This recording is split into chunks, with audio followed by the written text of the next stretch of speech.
Welcome to Blizzard Fire. We hope this video helps fire up your solution. In this video, I will show you how to make eclair filling.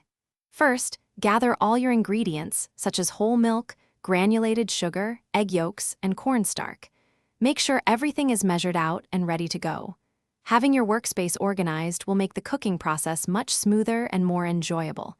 This preparation is key for a perfect, creamy filling. Next, in a bowl, whisk together your egg yolks and sugar until the mixture becomes light in color and creamy in texture. In a separate saucepan, gently heat your milk until it just begins to simmer around the edges. Slowly pour a small amount of the hot milk into the egg mixture, whisking constantly to temper the eggs without scrambling them.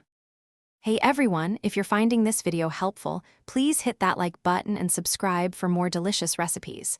Quick recommendation: on another note, if you love reading, you'll adore the new Kindle Paperwhite. It's perfect for enjoying your favorite cookbooks or novels anywhere. Check the description below for a link to the Kindle and other great deals. Now, let's get back to the video. Now, pour the tempered egg and milk mixture back into the saucepan. Cook over medium heat, stirring continuously with a whisk or spatula until the custard thickens significantly. This usually takes about 5 to 7 minutes.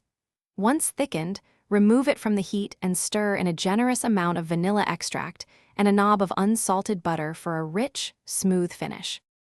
To ensure a perfectly smooth filling, strain the warm custard through a fine mesh sieve into a clean bowl. This removes any small lumps. Immediately press plastic wrap directly onto the surface of the filling to prevent a skin from forming as it cools. Then, transfer the bowl to the refrigerator and chill the eclair filling completely for at least 2 hours before using. Thanks for watching. If you found this helpful, don't forget to like and subscribe.